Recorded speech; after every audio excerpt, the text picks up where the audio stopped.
Hey everyone, welcome to my very first video on this channel. Right now in the background you can see me playing a game of OG Fortnite. Pure nostalgia while I talk about something that actually matters a lot for your future, feels fitting somehow. Old school vibes while we talk about building real long-term wealth in 2026. We're already deep into 2026 now. A lot has happened this year. The markets have moved.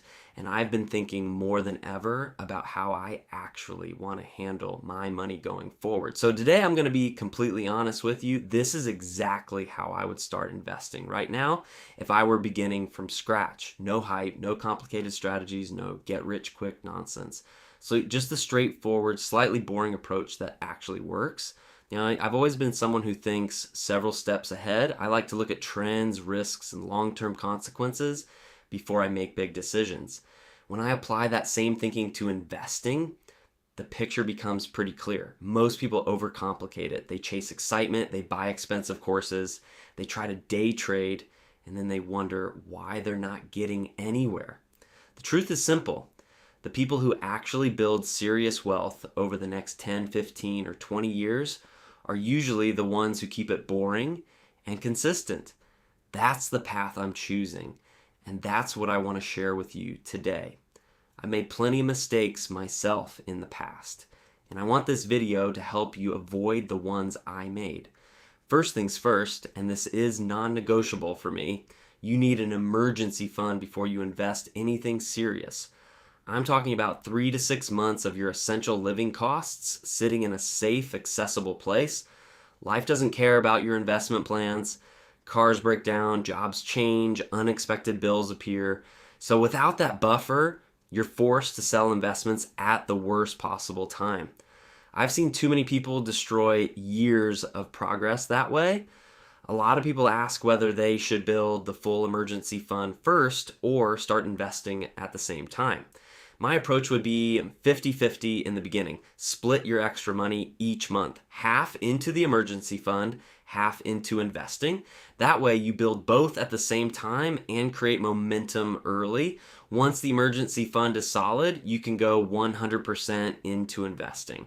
Without that safety net, every market dip feels 10 times scarier because you know you might need the money soon. With it, you can actually sleep at night. Now, here's something a lot of people still don't fully get. Just leaving your money in a regular savings account is quietly costing you. The Netherlands is actually a textbook example of this. We're one of the biggest savings countries in the world. Record amounts are sitting in bank accounts, over 600 billion euros at the start of 2025 alone. While there's nothing wrong with having some cash aside for your emergency fund, parking too much money on a low interest savings account means you're slowly losing purchasing power every year because of inflation. Let me show you the numbers. If you put 200 euros a month into a savings account for the next 25 years with around 2% interest, you'd end up with roughly 100,000 euros. Sounds decent, right? But the reality is that about 77,000 euros of that is just the money you put in yourself. You only made around 23,000 euros in actual growth. That's it. Do the exact same thing by investing that 200 euros per month in the S&P 500 instead and using the long-term average returns of the last 100 years. You'd end up with approximately 230,000 euros to 250,000 euros. That's more than double. Same effort, completely different outcome, and this isn't just theory. Research from the AFM shows that out of millions of non-investing households in the Netherlands, a large portion actually have enough money left after a safe buffer to start investing. The money is there. People just don't make the move. I find that pretty painful, to be honest, because the difference over a lifetime is enormous. For me personally, I would aim for around 20% of my income going toward building wealth every month. Some of that goes into the emergency fund while I'm still growing it, and the rest goes straight into investing. The key is making it automatic. Right after payday, the money moves. No decisions, no, I'll do it later. Later almost never comes. Treat it like a bill you have to pay because it's a bill to your future self. I've learned the hard way that if I wait to see what's left at the end of the month, there's almost never anything left. Life finds a way to spend it.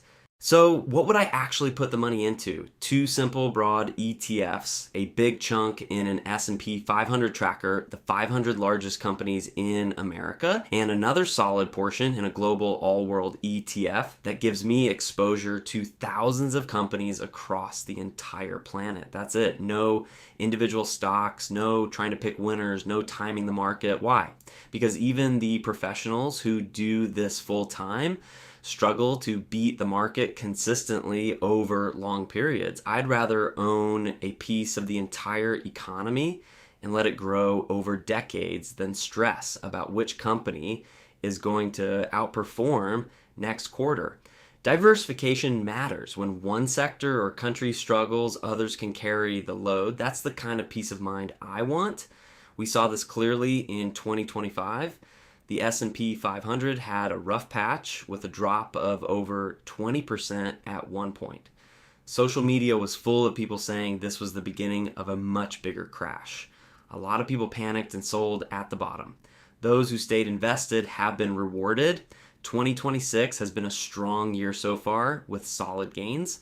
Trying to time the market is a losing game. Nobody can consistently predict where we'll be next month or next year. The only thing you can control is showing up every single month and buying more no matter what the headlines say.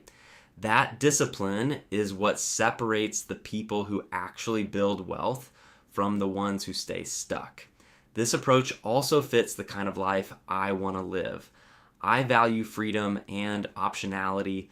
I want to be able to travel, take creative risks, and not feel trapped by money. Investing this way gives me the best chance of reaching financial independence on my own timeline without needing to work until I'm 67 just to survive. It's not about getting rich overnight. It's about buying back my time and having real choices later. I don't want to look back at 70 and realize I spent my best years just getting by. Of course, there's noise everywhere. Social media is full of people promising crazy returns or selling expensive courses. I ignore all of it. The real edge comes from discipline and patience, not from finding some secret strategy. I made mistakes in the past chasing excitement. I'm not doing that anymore. In 2026, my plan is boring on purpose. History also shows why staying invested works. If you had put $10,000 into the S&P 500 back in 1970 and just left it there, it would have grown enormously by now, despite wars, recessions, crashes, and every other crisis you can imagine. The same will happen in the next 20, 30, or 40 years. We just don't know exactly what the crises will be.